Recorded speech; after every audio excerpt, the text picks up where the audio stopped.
The following is a Thorf TV production brought to you in cooperation with Jack Thorfinson. Ladies and gentlemen, it's time once again for the SOCS Show, brought to you live from Mr. Holster's Ranch way up north near the Canadian border.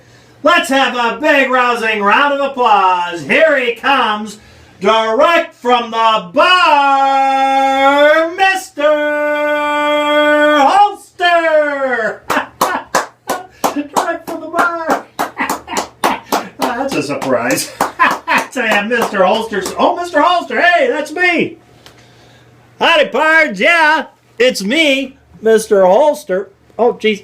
Wait a second, my spotlight.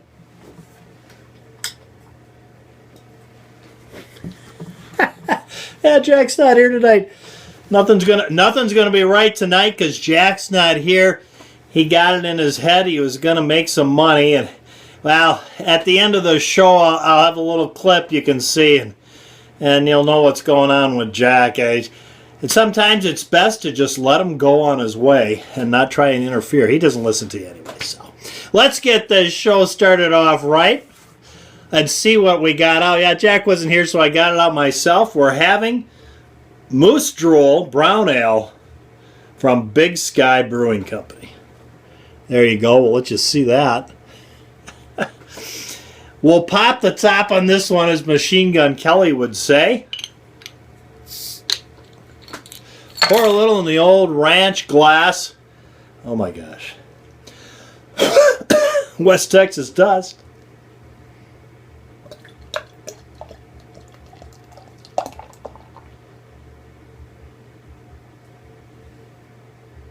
If I did that right or not. Yeah. Some of them say you're supposed to pour aggressively, and I think that's the thicker ones like this. Not a big brown ale fan. Well, I like those IPAs. I like the bitter stuff, I'll admit it. But we're gonna have this tonight anyways. You ready? You only get 2 of these a day. We got to make them count. So I'm gonna drink them fast. To the sunny slopes of long ago.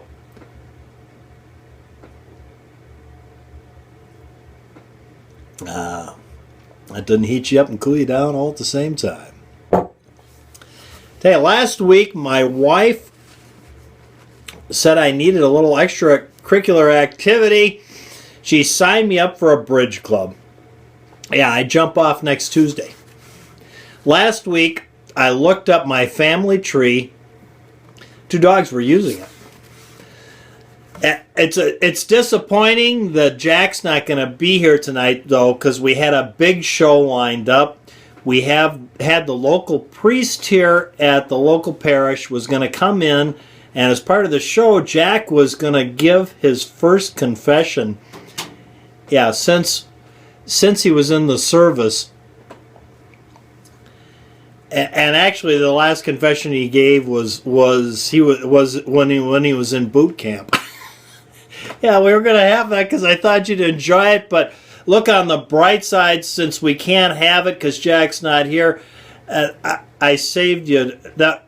What would have been 12 years of your life. You'd never get back watching that.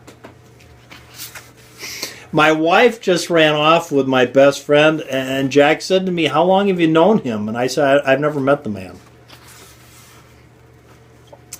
Jack said when he got back from that date the other night he had with triplets. He said to me, the one I didn't really care for, but the other 2 I'm so attracted to. I tell you, I'd like to marry one of them, but I can't decide which one. I said, "Well, Jack, why don't you marry them both?" And Jack said, "Well, that would be big of me." Then he said, as far as he was concerned, bigamy and marriage were both one wife too many. There we go. That's all we got for a monologue tonight. Yeah, Jack wasn't here to write it, so Cousin Jimmy did. Yeah. Actually, he did pretty good for Cousin Jimmy.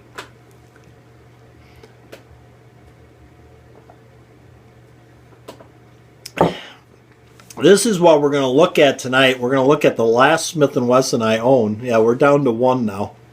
as due to the events that have occurred in the last few weeks, that this, well, actually we're down to two. There's one on the wall right behind me that was my great-grandmother's, but frankly that thing's not worth anything. It needs repair. And I don't even know if you can find, well, you can't, because I tried to find the part. Actually, it's the hammer pin, which is also a screw to hold in the side plate. Now that's broken, so that's worth nothing there, hanging there. The other ones that were worth something, yeah, they're all gone because they were worth something. This one, however, is not in the greatest cosmetic condition in the world, mostly because it was handled so much by me. But not shot that much, and it's a very sturdy firearm anyways. It's in great shooting condition, and it's very accurate because it's got a 3-inch barrel, and that's this little model 36-1. And I thought before I went out the door I'd show it one last time and talk about it. And I'll put a link to my video where I've got a video of an old man shooting an old gun. Yeah, me and this gun. And I'll put a link to it right up here. You can go check it out. And YouTube never liked that. No, they demonetized that right away, which I'm sure they will this. Because all my videos are a bad influence for anybody. Any rate, thought I'd show this tonight because the J-frame has been a big part of my life. I've used a J-frame. I used one in my entire career, mostly as a backup firearm in an ankle holster. And this one here's a little different. With a 3-inch barrel, it's very, very, I find it, and I'm going to say I find it because they say, and I don't think they're right, but they say these J-frames are an expert's gun. And I think they're wrong. I think it's a little more of a challenge to shoot these. Maybe.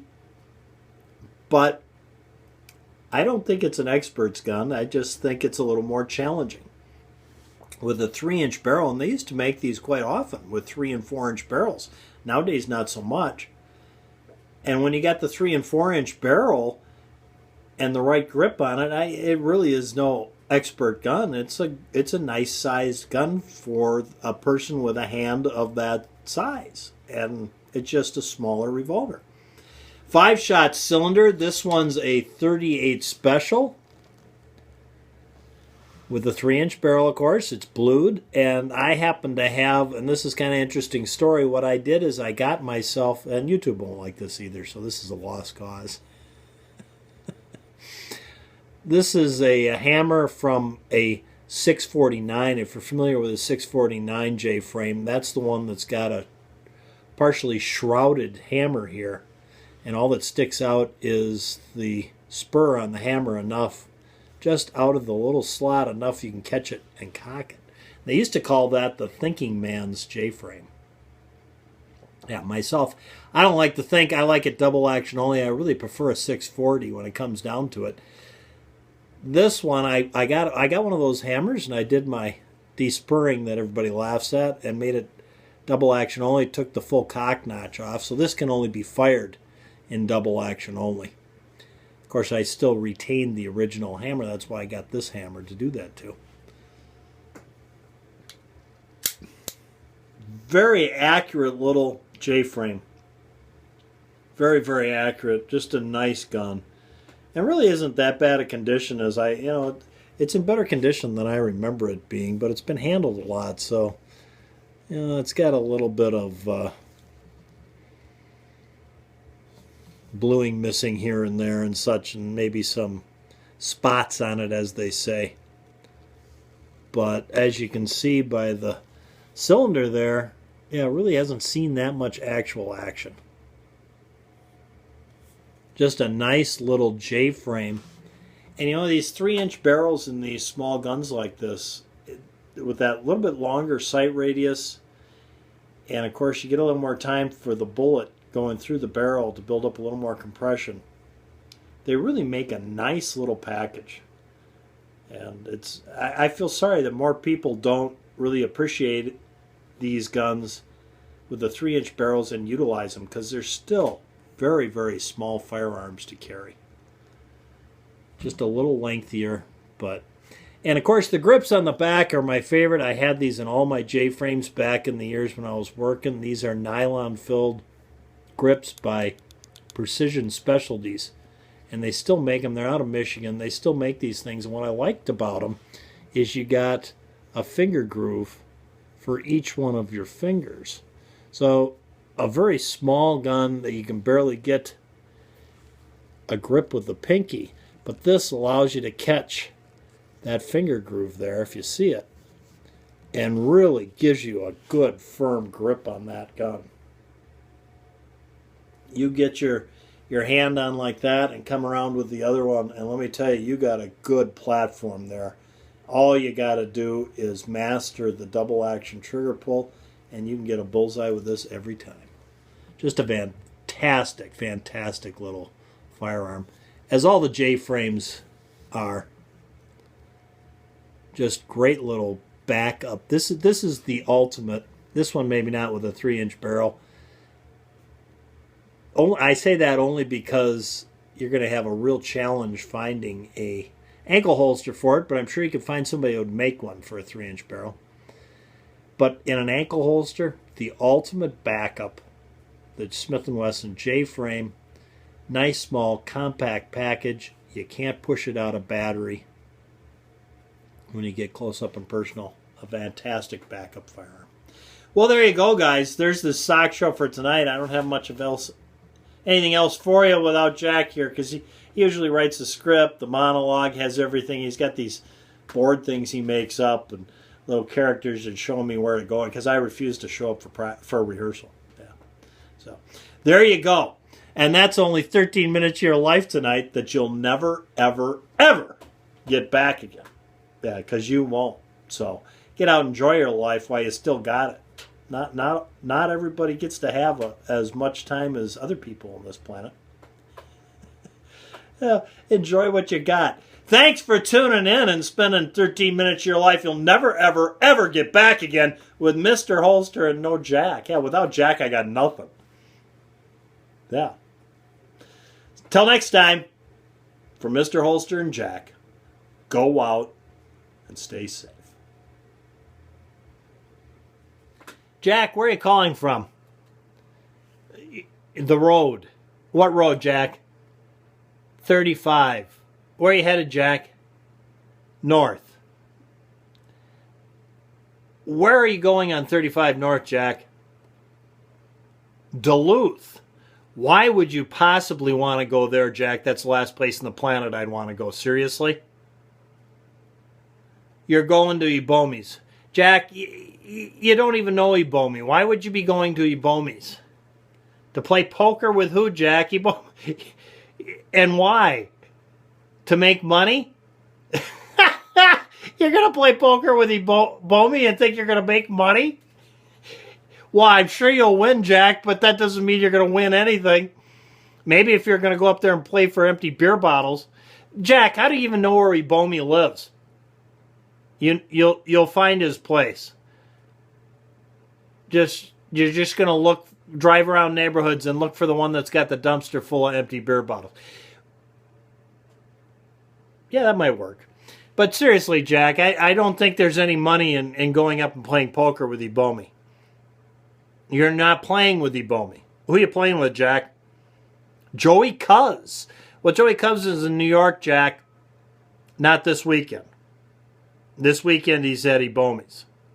So you're driving up there to play poker with him. Jack, well, yeah, I'm sure he does play poker. He is Italian, you know. Well, yeah. I know, that is funny, yeah. A lot of people in New York are Italian.